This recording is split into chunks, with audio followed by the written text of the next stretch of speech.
Hoy vamos a meternos de lleno en una transformación increíble, la de la educación especial en Venezuela. Es una historia fascinante sobre cómo una sociedad puede llegar a redefinir por completo lo que significa la discapacidad, pasando de la exclusión más absoluta a la lucha por los derechos. Vamos a empezar por el principio de todo.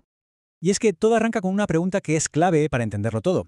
¿Cómo hemos tratado, como sociedad, a las personas con discapacidad a lo largo del tiempo?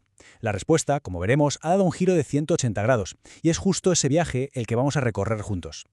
Porque, a ver, durante siglos la norma no era precisamente incluir, sino más bien todo lo contrario, excluir. Existían ciertos modelos de pensamiento que veían la discapacidad como un problema que había que solucionar, y a veces de las formas más duras que nos podamos imaginar.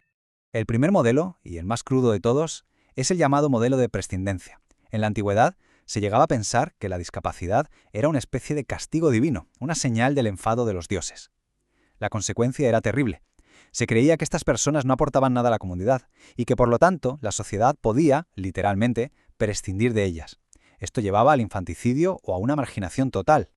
Con el paso del tiempo, la perspectiva fue cambiando hacia un enfoque que se consideraba más científico, el modelo rehabilitador. Aquí, la discapacidad ya no era un castigo, sino una enfermedad individual que había que tratar. El objetivo era curar, rehabilitar, en definitiva, normalizar a la persona para que encajara en la sociedad, poniendo toda la atención en sus limitaciones.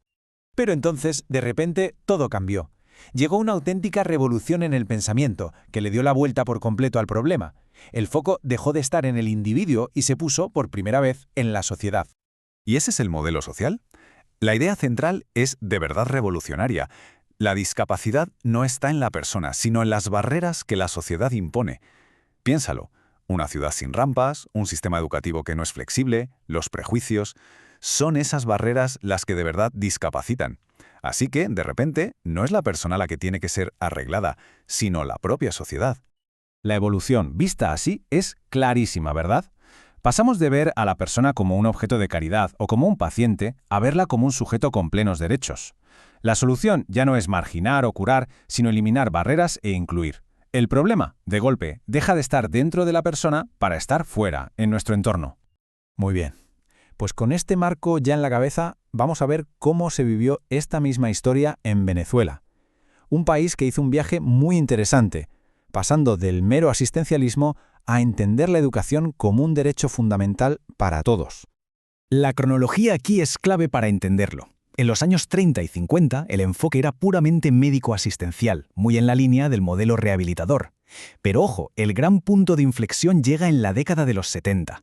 En 1975 se crea la Dirección de Educación Especial y solo un año más tarde se publica su primera política oficial. Todo esto culmina en 1980, cuando la educación especial, por fin, es reconocida por ley como parte integral del sistema educativo. Y claro, el impacto de esas políticas fue enorme. No se quedó en el papel. Fijaos en el gráfico, muestra un salto espectacular en la creación de servicios y centros justo en los años 80. Es la prueba visual de cómo un cambio en la ley se traduce en una expansión real de la infraestructura para educar. Aquel documento de 1976 no era simple burocracia, para nada. Estaba basado en unos principios filosóficos muy potentes que guiaron toda la acción que vino después. Vamos a desglosarlos un poco.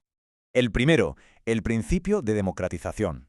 Y esto, de verdad, lo cambió todo. La educación especial dejó de ser vista como un acto de caridad para convertirse en un derecho por ley. Pasó a ser una obligación que el Estado debía garantizar para todos y todas, sin ninguna excepción. Luego tenemos el principio de normalización. Y mucho cuidado con esta palabra porque normalizar aquí no significaba hacer a todos iguales. Todo lo contrario. Significaba crear las condiciones para que una persona con necesidades especiales pudiera llevar una vida lo más parecida posible a la del resto, centrándose en sus capacidades, no en sus limitaciones, y respetando su derecho a ser diferente. Y finalmente, como consecuencia lógica de todo lo anterior, llega el principio de integración. Si la educación es un derecho y se busca una vida normalizada, entonces las personas deben estar integradas en la sociedad y, por supuesto, en la escuela regular. La idea era acabar con la segregación en instituciones. Ahora bien, el pensamiento siguió evolucionando.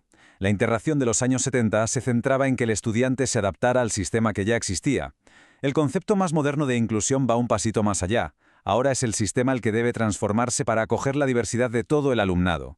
La meta ya no es solo tener acceso, sino participar y tener éxito. Y esta cita, sacada directamente de aquel documento de 1976, resume perfectamente el espíritu de toda esta transformación. Lograr el máximo apoyándose más en sus posibilidades que en sus limitaciones. Es que es un cambio de enfoque radicalmente humanista.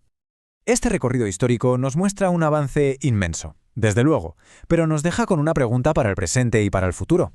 Hemos pasado de la exclusión a la integración y ahora hablamos de inclusión. Pero, ¿qué nos falta?